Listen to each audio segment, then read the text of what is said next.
So we're either in the sympathetic nervous system, which is high levels of cortisol and adrenaline, which is where most people in anxiety and OCD are, or we're in the parasympathetic, which is we're just naturally calm regardless of circumstances, which means we have higher levels of serotonin and oxytocin, which means that we can go about our day and independent of the outcomes of life, regardless of whether things work out, I'm starting to feel better regardless. And so what a lot of the students start to report, which is what I experienced as well, is less reactivity.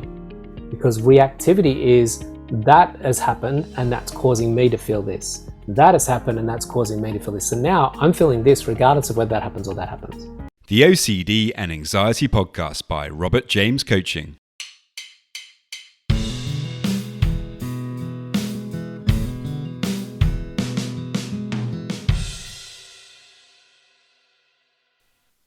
Hello and welcome to the OCD and Anxiety Podcast, but this time on YouTube. I've been meaning to get the podcast onto YouTube for a long time, and finally it's here. So if you could subscribe, that would be really amazing, just to kind of get us going with the podcast on YouTube. Now, in today's podcast, which happens to be episode number 334, however, it does feel like episode 1, I'm going to be interviewing Tom Cronin. He's a really interesting guy. He's a meditation teacher, he's a filmmaker, he's a speaker, and we get into all sorts of different things that are very helpful for OCD and anxiety. But let me give you a bit more background about Tom. Tom spent 26 years in finance markets as one of Australia's leading bond and swap brokers.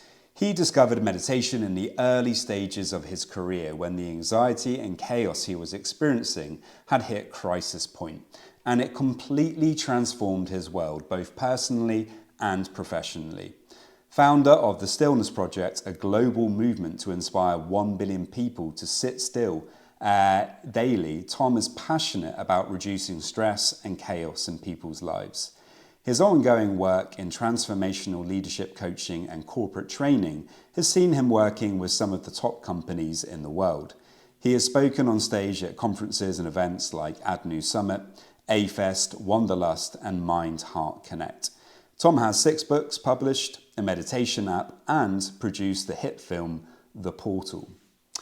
So, as you can see, this is somebody with a lot of experience, and what we focus on today that I think is really helpful for people with OCD and anxiety is how you can actually learn to regulate your nervous system so that you can be in more of a parasympathetic state whenever you need to be. So much of the issue with OCD and anxiety is that we're going around in these activated states, in a sympathetic state. And when we're like that, any thoughts that pop up into our consciousness, we tend to kind of catastrophize about them and make them a lot worse. And when we're able to actually choose to calm ourselves down and come into more of this parasympathetic state, it can really help us to not get taken away by ruminations and to keep our attention where we want it to be. So we spend quite a bit of time talking about that today, and I think it's going to be really helpful.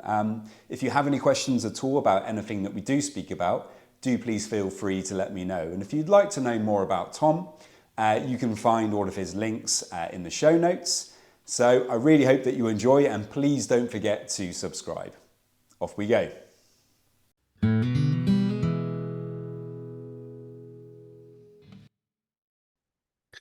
Hi Tom, welcome to the podcast. Hey, it's great to be here. Thanks for inviting me along today. Yeah, it's great to have you on. So to start off with, could you just give us some kind of background, please? Yeah, I'm a meditation teacher, speaker, author, producer of a film called The Portal.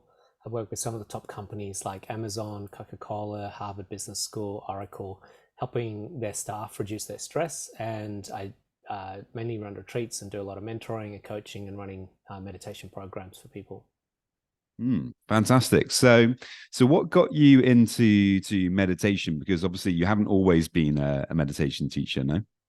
No, I certainly didn't come out of the womb enlightened and spiritual and meditating like a blissful monk, that's for sure. I, many years ago, I found myself on a massive trading room floor. So if anyone's seen Wolf of Wall Street or read the book Wolf of Wall Street, they'll have a deep appreciation of what my world was like. It was the same year that Jordan Belfort from that film and book started his career in 1987 that I ended up on this huge trading room floor. And I was supposed to go to university, do a degree in journalism, but I found myself just needing to raise some quick money for funds before uni started after backpacking around the world, and just applied for a bunch of jobs. And there I was on this huge frenetic trading room floor. And surprisingly, I was really good. And I went really deep into that culture and became part of the whole industry. Now, this was late 80s, early 90s.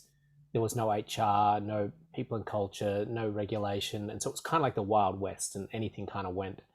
And before long, you've got a fancy sports car, you've got a six-figure salary, you've got a corporate Amex card, you're told to go out and win the business, and everyone's doing lots of drugs, lots of partying, lots of drinking, lots of late nights. And this was all great. It was fun. It was exciting. But I guess like in the film, the same thing started happening to me, that my body started to show the signs of wear and tear of that particular lifestyle. And you think about your body as like a vehicle, because that vehicle moves you around. And I started getting these red lights on the dashboard like a car that show up symptoms or signals that your body doesn't like what you're doing to it. And that's what a red light is on the dashboard. It's a signal that says, hey, you need to stop what you're doing and have a look underneath the bonnet, because there's something wrong here. And I started getting these signals in my body, which was things like anxiety. I was getting fairly obsessive compulsive type of disorders developing. I know some people can be born with that. For me, it was really starting to maybe prevail more and exacerbate. And I was getting these waves of panic attacks. And this continued to morph as time went on into really deep, dark depression. The two combined, severe anxiety and panic attacks, will eventually morph by default into a deep, dark depression because of the immense levels of cortisol in your blood and the lack of the potential for oxytocin and serotonin. They can't coexist. And so the depression started to emerge. And then this eventually, after having ignored those signals and symptoms, that red light on the dashboard for so long, eventually culminated into a full-blown nervous breakdown at the age of sort of 29 in 1996. Oh, wow. And what that looked like, just for the listeners, was I became an uncontrollable emotional wreck. I was at a doctor's clinic. I was diagnosed as having a nervous breakdown. He sent me to a psychiatrist who put me on medications. He said that I have a stressful nature, and I was put on suicide watch. I developed agoraphobia, couldn't go to work. I was taking mental health leave, and things were very, very dark at that point. I was really questioning the will to go on with life. I found it very bleak, and I couldn't really find a way out of the mess that I'd gotten myself into. And so I was really questioning whether I wanted to continue on with this journey. And beautifully organized by the universe, and the universe doesn't give up on us. It usually offers us signals and cues as to find a way out of these things. And I was watching a documentary about a property developer, and in that documentary, he talked about how he used meditation, and a particular style of meditation, which we can talk more about in this session, that was the key to his success, and how it was so powerful at reducing his stress.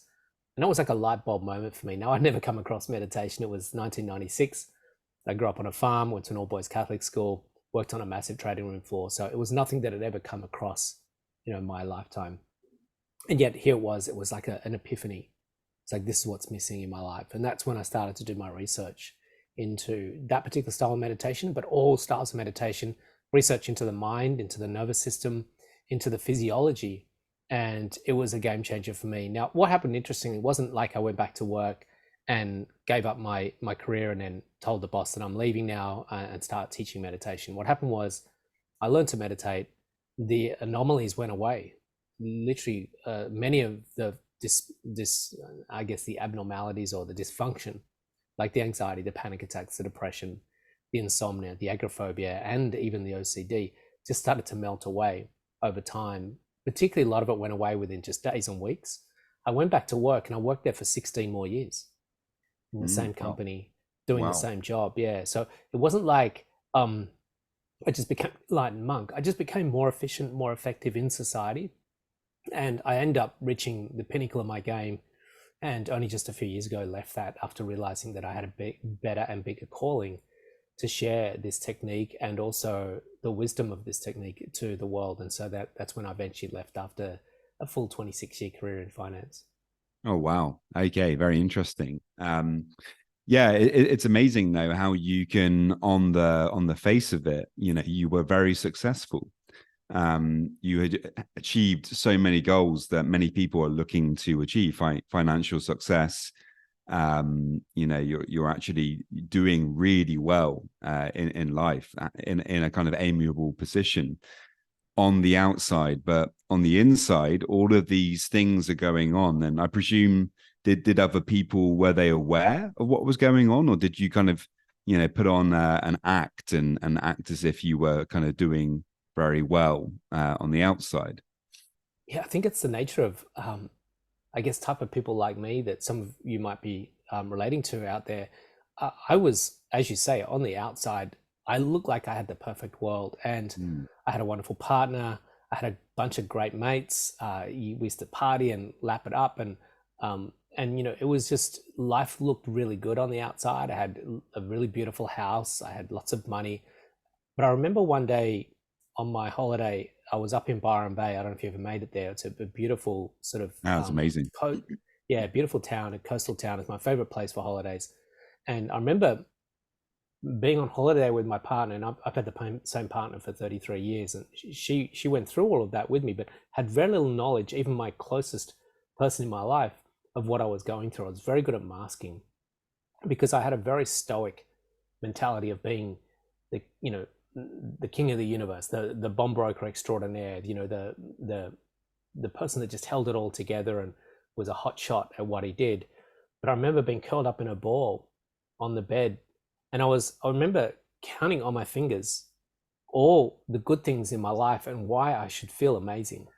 And there was nothing that I could fault as far as the life. My mum and dad were still together. I was never abused. I had, a great job, a great partner. There was nothing wrong as far as the outside world that would make me feel like I was feeling. And so I was trying to rationalize intellectually to try and talk my way out of what I was feeling, which was abject misery, abject depression, these waves of fear and dread and nausea and loathing.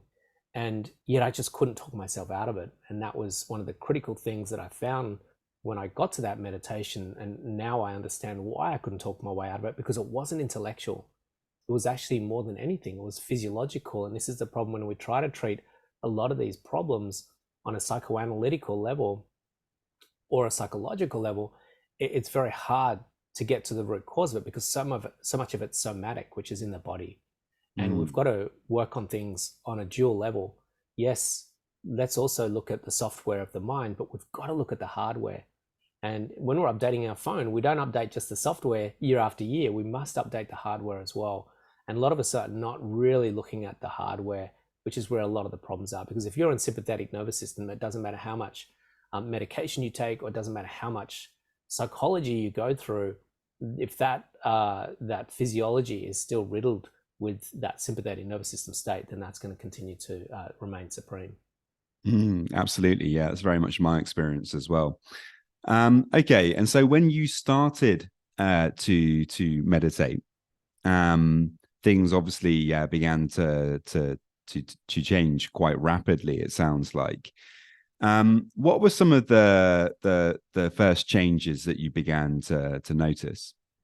Yeah, the biggest change happened in the first week. And the first week, when you learn this particular style of meditation, transcendental meditation or Vedic meditation, it's a very deep, powerful form of physiological rest. And what happens when your body drops into that state very quickly, and you can have that happening in the first weekend of learning the technique, which kind of surprises people, that what happens is, surprisingly, a lot of stresses in the physiology start unraveling.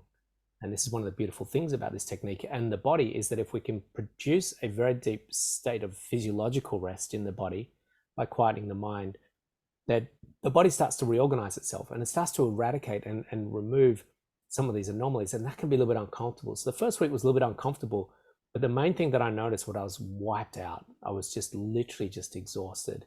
And I had chronic insomnia up to that point. It would take me many hours to fall asleep because my mind would race a million miles an hour. I had a lot of cortisol in my blood, which I didn't understand at the time. and I kept waking up at 2, 3 in the morning. So it was a kind of double whammy effect of not being able to go to sleep early, but then waking up during the night. And that was because the huge amounts of cortisol that was in my blood. Now, when I started meditating, that first 2 weeks, I was just exhausted. I would literally fall asleep in some of the most strange places, which was never something that I'd ever experienced before. So once that fatigue had released itself and burned itself off almost out of the body, because my body was just so tired from what I'd been doing for the last 10 years, then I started to find after that I started just feeling less reactive and certainly more calm and more clear, and my mind was less frenetic. Fantastic. And so from that point on, obviously you I mean, if you saw those results within a week, I presume you were, set on that path from that point. And a lot of people, though, myself included, sometimes can find meditation difficult. It's not that we don't realize what the benefits are. I mean, I do a lot of breath work, and I do meditation. I like a lot of active meditation, walking meditations, and things like this, or really paying attention to having a shower, really paying attention to washing the dishes. These kinds of things tend to be very, very helpful for me, more mindfulness-based meditations. I know you just mentioned transcendental meditation there.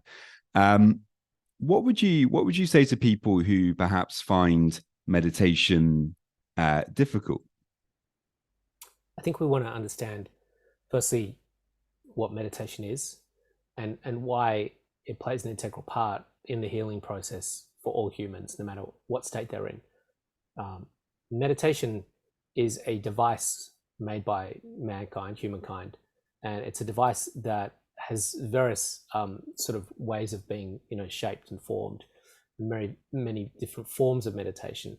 So what you're talking about when you're washing the dishes or walking or having a shower is what we call mindfulness. And mindfulness is what I call, and this is open to interpretation, so it's just my interpretation, and some people may feel uncomfortable with it or challenge it, which is totally fine, and I respect that. My interpretation of mindfulness is what we do with our eyes open whilst we're moving about life. And it's about being very mindful of the thoughts that you're having and the actions that you're taking, and being very proactive in the process of life, and being very aware of the thoughts that you're having and trying to, I guess, have some form of regulation of those thoughts whilst you're having thoughts. Yeah. It can be a little bit conflicting at times because you're trying to force the mind to do something that it doesn't necessarily want to do because it's habituated into being in that particular state, whatever that state is that it's currently in, which might be a little bit unruly. So it's like taking a wild bucking bronco that's been able to run loose for a long time, and then all of a sudden you put some reins on it and a holster and or stirrups, and you're like, hey, just be calm and still for a little while. It's like, screw that. And so now what we have is tension and conflict, because you, the conscious awareness or the regulator, is trying to regulate something that doesn't want to be regulated. It's like trying to regulate a teenage kid that's never had any disciplines or boundaries put in place, and all of a sudden the police or a foster parent or someone says, no, these are the boundaries. Like teenage says, well, screw that. I don't want any boundaries. I've never had boundaries all my life. Like, why am I going to sit within this boundary that you're trying to enforce? And now we've got conflict, and conflict or stress in mindfulness can make it really unpleasant, uncomfortable, to the point where I don't even want to do this anymore. So a lot of people can find some resistance to that process because it's quite an uncomfortable process. Now, when we look at the transcending forms of meditation, which are the ones where we use a vehicle to enable a calming process in the mind, and that's what we call a mantra. And so transcendental meditation, Vedic meditation, or primordial sound technique are all methods of meditation where we acknowledge that the tendency of the mind is to be a little bit unruly and to continuously look for pleasurable, charming things. So what we're going to do is we recognize that that's the tendency of the mind. It doesn't want to be regulated. It doesn't want to be contained. But if we provide it something a little bit more enticing than the current thoughts that you're currently having, then that might entice the mind. And so we introduce this mantra, which is a beautiful, soothing resonance that we repeat inside the mind. And now that mantra does all the work for you. You don't have to try to meditate. All you've got to do is repeat the mantra. And the mantra's quality is to actually inspire like a carrot in front of the bucking bronco. So if you're trying to force that bucking bronco to be still, then it's going to resist, that if you put a little carrot in front of it, you'd be quite amazed how quickly that bucking bronco will start to calm down. And so we put the carrot in front of the mind, which is the mantra, and we repeat that very gently. And there's not been a meditator that I've had, that I've worked with, myself included, when I was going through this process, that didn't have the capacity to calm their mind, because the mantra's quality is to inspire the mind away from stimulation and excitation into de-excitation and quietness. And it's kind of like soothing a baby's back with a very gentle, repetitive calming while it's trying to sleep. And that soothing quality of the mantra does all of the work for you. And it's been around for thousands of years. And I was quite blown away by the power of that resonance to be able to entice my mind away from all of the excitement that it was being attracted towards, and move into the direction of de-excitation, to subtlety and to calmness. Now, the correlation and the connection is quite phenomenal between the mind and the body. And this is the beautiful process. If we can quieten the mind away from incessant thinking, particularly the nature of being drawn into negative thoughts, which is where the mind naturally goes for a lot of people, and just move the mind into no thought, which the mind will eventually drop into because it's looking for very charming things. And the bliss of stillness is very beautiful for the mind. It will actually drop the mantra and drop thinking. And when the mind has found that bliss of stillness, what we call pure consciousness, it's now still because it's satiated. It's now satisfied because it's found the sweetest nectar of all. And when the mind is still, the physiology drops into a very, very deep state of rest. And that's when the healing starts to take place. We can't really heal the body unless we can get that body into that deep state of physiological rest. Fantastic. So you started to experience this on a regular basis then, this deep basis, sense of calm. And from that point, that's when things began to change a lot for you. A big part of the process, I think, of people learning how to overcome anxiety disorders and OCD, it really involves this kind of ability to be able to accept uncertainty, accept discomfort, accept difficult things that come up. And how would you kind of relate your experiences there with transcendental meditation to this idea of acceptance? I mean, with mindful meditation, I think there is this, like as you described, there is this component of it of, the mind is the kind of monkey mind. It wants to keep giving you suggestions or thoughts or whatever. And people with OCD can find that very difficult because they tend to have a very loud monkey mind. They tend to ruminate, and that's part of the problem. Ultimately, though, it is, although that does happen and there is the possibility to engage with that too much, it is obviously about accepting that kind of struggle, which takes you ultimately into that place of acceptance and that deeper level of calm and rest as well.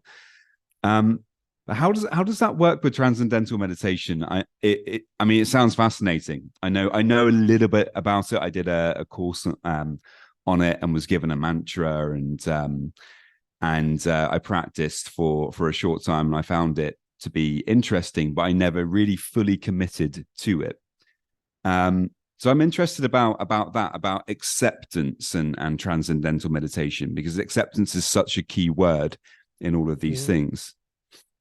Yeah, it's a great, it's a very important part of the process on all levels of life, regardless of whether you're meditating or not, or whether you're doing mindfulness or meditation or TM or Vedic meditation. And it's important to have a psychological understanding that life is full of unmet expectations. Life is full and will always present circumstances that don't meet our requirements, that don't meet our expectations, that aren't to our liking. And we're very deeply conditioned in our society to think that if we try hard enough and we do the best we can, we will get to a destination where we won't have unmet expectations. So firstly, we've got to break the shackle of that code of society and know that every single day there'll be experiences that have embedded in it the polarity of pleasure pain. And this is the thing that, excuse me, I've got a bit of a tickle in my throat still from me my too. travels overseas to Greece. Yeah. So I've got a bit of a croaky voice. You have to excuse that. But we have a very, I'm going to use the word deluded society because it's part of the code of our society, and I was part of that code, that there is a destination that we can arrive at some point where just good things will happen. If I can just get that uni degree, if I can just get that good job, if I can just buy that house, if I can just marry that person, if I can just have those kids, if I can just get the best superannuation, if I could just, retire and get that farm, that things will just work out. And what we don't realize is that every single destination we arrive at will have embedded in it a pleasure pain dynamic, a support and challenge dynamic. Marriage will give you the highest highs and lowest lows. Having kids will give you highs and lows. Having a job will give you highs and lows. Having a pet will give you highs and lows. Owning Bitcoin will give you highs and lows. Having a superannuation fund, having a sports team that you follow will give you highs and lows. Your health will give you highs and lows. And we're in this conditioned idea psychologically that that's just not going to be the case. But when we can start to see that reality and go, you know what, I can see that this is the way it is. I can see that that's the landscape of relativity. But what's really important is that we don't go into life trying to extract fulfillment. This is where a lot of OCD comes from, because it's a perfectionism that I need life to work out for me to get fulfillment. And that's why I try so hard to make it all line up. I must have the knives and forks lined up. I must have my coat hangers lined up. I must have, my schedule lined up, because if it's not, I can't be fulfilled, because my fulfillment is derived from outcomes. And this is what we call outcome-oriented fulfillment, which is the source of all suffering in the world. What we want to do is establish and realize self-referred fulfillment, which is a fulfillment that is established and arises from within because of the production in our biology and in our biochemistry of increased levels of serotonin and oxytocin. Now, when we have serotonin and oxytocin arising within because of the regulated state of putting us into the parasympathetic nervous system because of our meditation practice, what happens is we have increased levels of bliss chemicals, which is serotonin and oxytocin, the biochemicals for love and happiness. We get, and it's been proven scientifically, that in these deeper meditations, we get increased levels of oxytocin and serotonin. And so then what happens is we start to find a blissful experience arising from within. And now we put bliss as our foundation rather than the source of activity.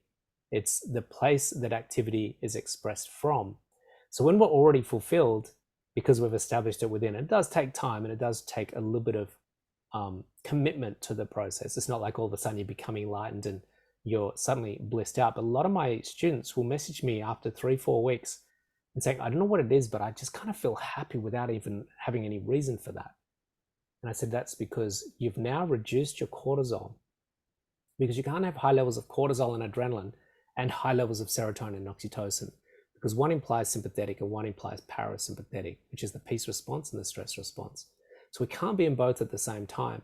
So we're either in the sympathetic nervous system, which is high levels of cortisol and adrenaline, which is where most people in anxiety and OCD are, or we're in the parasympathetic, which is we're just naturally calm regardless of circumstances, which means we have higher levels of serotonin and oxytocin, which means that we can go about our day and independent of the outcomes of life, regardless of whether things work out or not, I'm starting to feel better regardless. And so what a lot of the students start to report, which is what I experienced as well, is less reactivity, because reactivity is that has happened and that's causing me to feel this. That has happened and that's causing me to feel this. So now I'm feeling this regardless of whether that happens or that happens. And that's one of the things that we must establish first, is that the increased levels of the bliss chemicals, because we've put in and maintained and sustained our body into those deeper states of restfulness. Then what happens is the acceptance is a byproduct. The acceptance isn't the process, the acceptance is the byproduct. Now, I get the acceptance is the process. You can do that as well. You can try, I'm going to try to accept life on a psychological way better.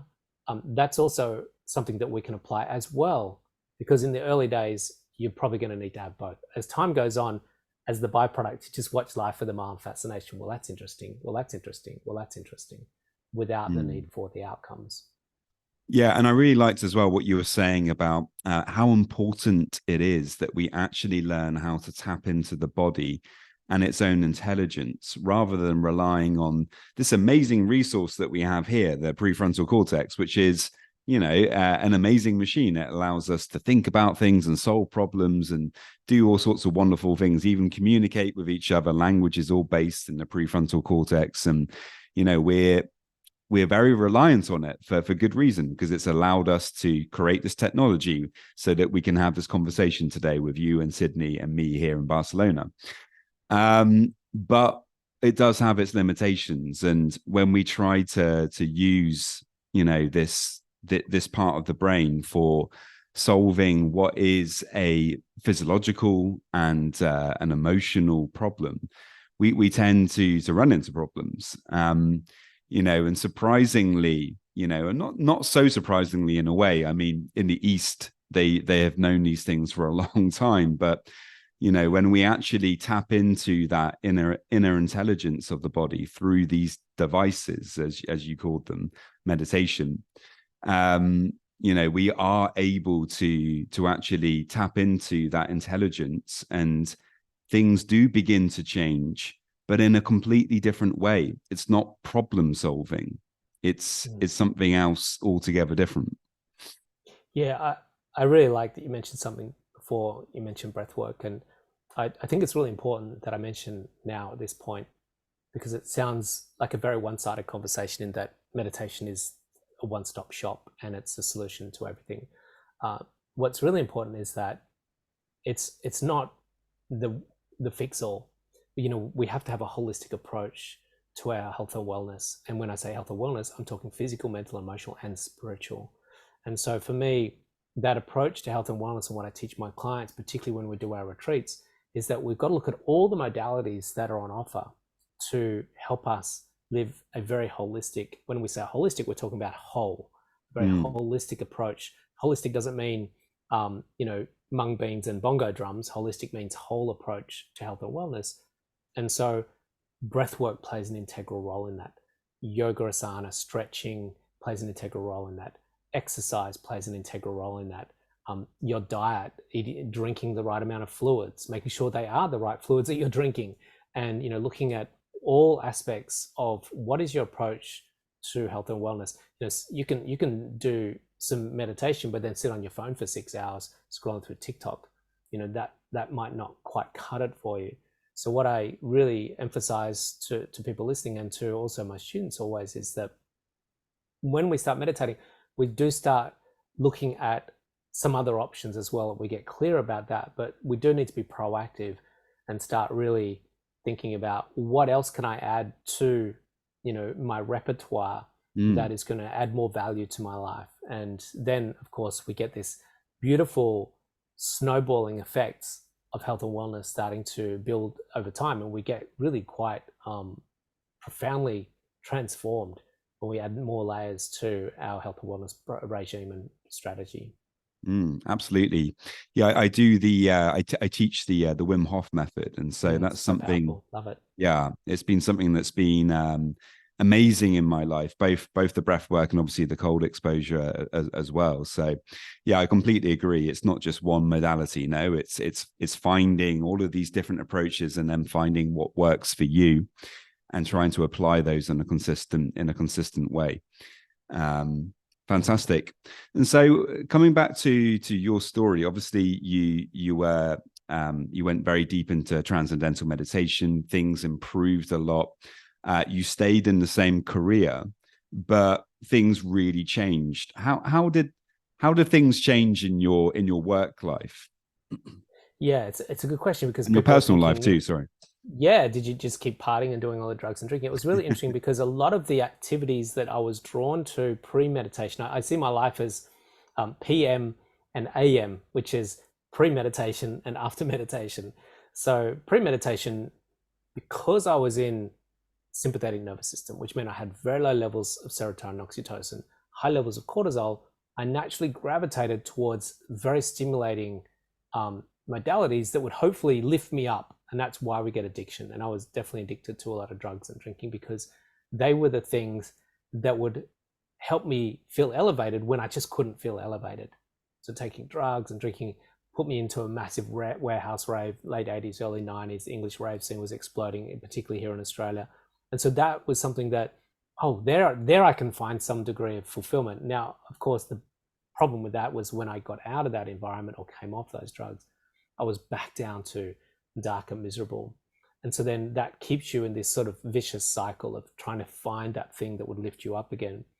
But when I started meditating, it was really interesting because that shifted my biochemistry, and the cortisol dropped, the serotonin, oxytocin rose, which meant that that need for those things started to melt away. And this is why I love working with addicts, because they're craving and looking for fulfillment, which is what everyone's trying to do right now on the planet. Every activity is inspired by the quest to find fulfillment.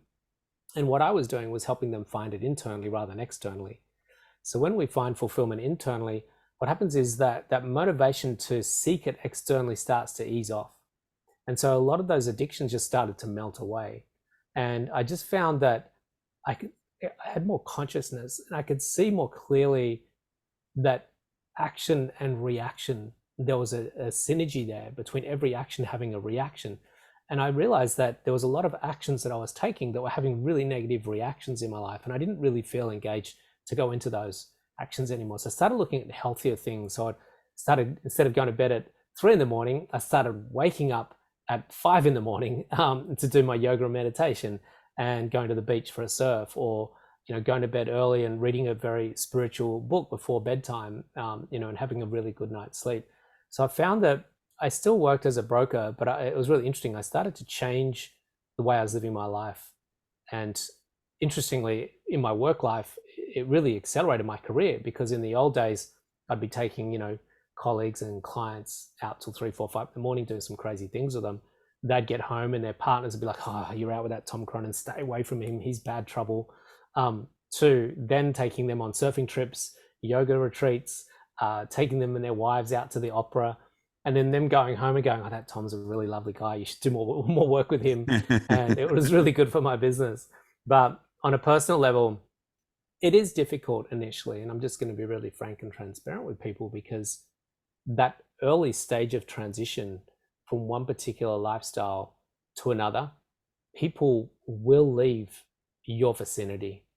And so in the early stages, a lot of people will be afraid to make that transition because of that sense of community and belonging. And initially there can be some trepidation or discomfort around that. But what I want people to understand is, it's not that you're going from one to the other. You're actually rising in a spiral up. And think of it like an elevator.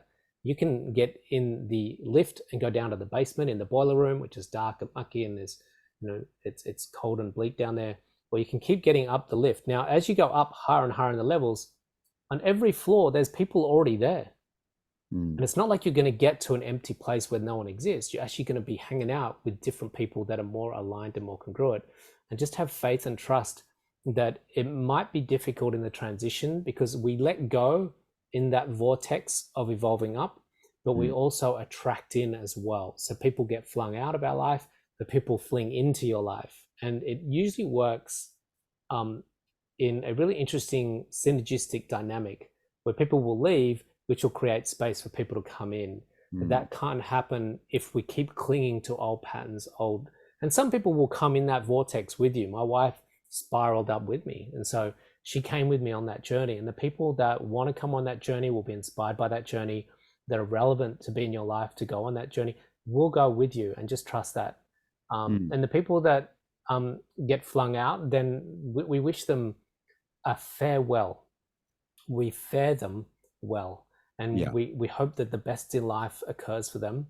But the need for proximity for that person is no longer relevant. And so what happens is the universe will organize for that person to find someone more relevant to hang out with, that there's a greater sense of synergy, because you're no longer someone that's that relevant in their life. And we just got to trust that process. Absolutely. I think that's really important. Okay. And if people are looking to make changes, and maybe they want to stop drinking alcohol, they recognize that that's something that's getting in the way of their progress, or they want to improve their diet, or they want to start an exercise regime, whatever it is. How would you recommend that people do that? Because it can be a process now where if people try to do too much at the same time, they end up doing nothing at all. They end up just going back to their old ways. How would you suggest that people do begin to make changes? The first thing I recommend for people to do is to observe the law of cause and effect. It doesn't give up on you. It is there to support you. It is an intelligent design, and every action, like I said, has a reaction. And if you want to default back, that's okay, but just notice what will happen. The universe will kick your butt time and time again. It will not give up on you. It will make your life hell the longer you stay in that old pattern. The universe wants you to evolve. It wants you to live a better life. It wants you to have joy. It wants you to have success. It wants you to have health. It doesn't want chaos. It doesn't want disorder. It doesn't want lack of harmony. It doesn't want dis-ease. It's actually designed for greater harmony, greater synergy, and greater cohesiveness. And so if that's not occurring in your life because of the choices that you're making, then the universe will say, okay, well, I'm just going to make this uncomfortable for you. And so I say to people, if you're going to make mistakes, you're going to slip back, you're going to default sometimes, and that's okay. But I want you to observe what happens when you do. Observe the reaction from the action, and let that be a beautiful message from like a maternal intelligence, like a mother.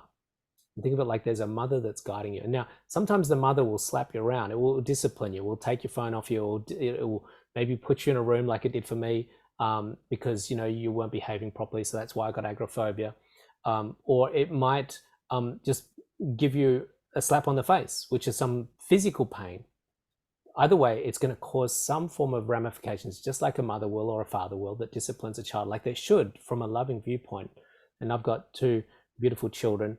They're 21 now, so they're all their own lives and their own pathway. But when they were teenagers, they needed a lot of corralling, a lot of guidance, and a lot of support. And sometimes I would make decisions and they would incur the wrath of the father, not the wrath, but some discipline. And always when that boundary line had to be established, I always say to them, this is coming from love. And I would let them know that this boundary line is established. The karmic consequences of these actions is being instilled, not because you're a terrible human being, but because I love you. And I'm supporting you through this reaction to your actions to help you make better actions next time, better choices. And so when you're looking to make that step forward to start to let go of some old patterns and some old habits and look to make better habits and better patterns, just explore a way that does that without overwhelm. And, I always say, don't stop something, replace it.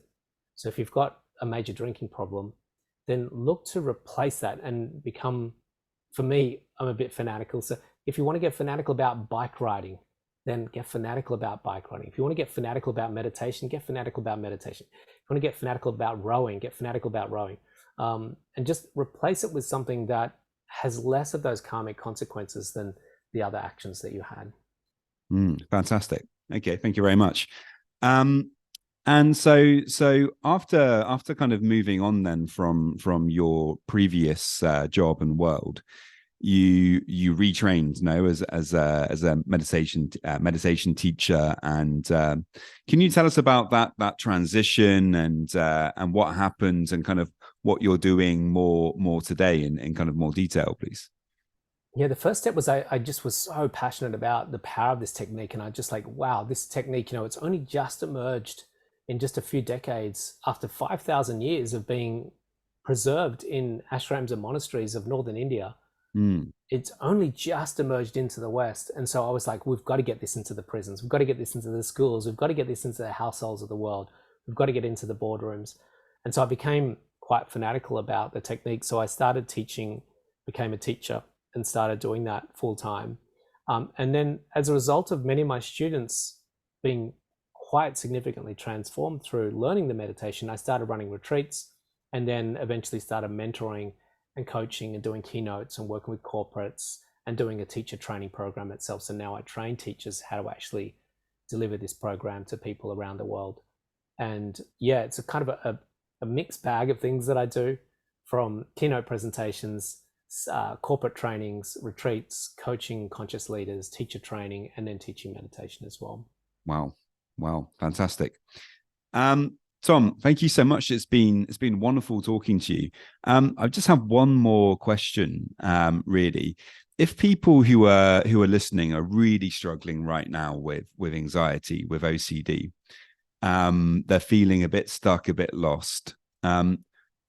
And if you only had one piece of advice to give them, what would that advice be?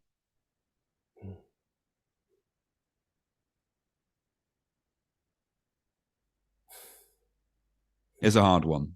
My apologies for that. It's not hard. It's not hard. What I want to say is learn Vedic meditation or transcendental meditation from a teacher wherever you can, because it's a game changer and it changed my life.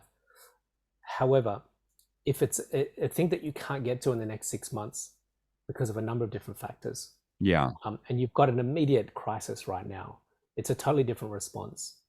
And it's not an easy thing to help someone in that moment to feel immediately better. And this is the challenge that we feel when someone is suffering around us, and we want to fix that so that we don't suffer with them. And so my inclination is to try to find a solution for them so they don't have the pain. And there isn't a quick fix for that person immediately. What there is there's going to be pain, and that's going to be there. And what I would suggest is that to sit with that, to just sit with that, because it actually can't kill you. It can't really hurt you other than the fact that it can emotionally, biochemically, it's really just some stuff in your blood that's making you feel uncomfortable. So I guess the first step that I would suggest is, this is not my practice. This is a process called the presence process from a man called Michael Brown. You can buy the book, or I think he does some programs. But the presence process is this, where you sit and you really sit and watch the feeling that you have, and you just be with that. So let's just say it's anxiety, and you have the fear, which is just simply lots of cortisol and adrenaline in your blood. And you sit and you watch that and you go, wow, I have fear in my blood. I have fear in my body, and I feel dread and trepidation. But what tends to happen with the mind is it's looking for a cause of that, which will be, I've got money problems, or I've got a job problem. So the mind will go to something that will be a catalyst for the feeling that you've got in the body, which means that you're not in the present process. You're in a future scenario or a past scenario intellectually, because you're going to some form of destination that might be the trigger point for the feeling that you've got. So now what we've got to do is bring our mind, this is where your mindfulness comes in. So now your mindfulness comes in because you don't have your TM or your Vedic meditation, and you haven't got a long-term strategy that you've integrated because you've been doing it for 6 months. So you've got to deal with this right here, right now, which is just simply watch and feel and allow the presence of the feeling to be in your body. What you'll find is it's quite phenomenal how it starts to just melt away. It's like, well, I'm not in danger. And then you find, because you're not thinking about the thing that's causing the anxiety, you're actually watching the feeling in your body, then you find that feeling starts to dissolve quite quickly. And then you start to realize, well, I'm just being present. And when we're present, actually stress drops away. Absolutely. I think that's fantastic advice. And yeah, perfect. Thank you very much for sharing that. I think it's really valuable information. Tom, thank you as well for coming on. And if people would like to find out more about you, what can they do? Two things. They can go to my Instagram. I love hearing from people, so feel free to message me. I respond to all my messages. I read all my messages. And so it's Tom Cronin, one word, TomCronin. And my website again is tomcronin.com, and they can find everything there. tomcronin.com. Fantastic. Thank you so much. It's been great talking to you. Yeah, it's been an honor. And thanks for listening, everyone. Thanks for sharing space today. Appreciate it. Please remember that any information you listen to on the podcast is for informational purposes only and is not intended to be a substitute for actual medical or mental health advice from a doctor, psychologist, or any other medical or mental health professional.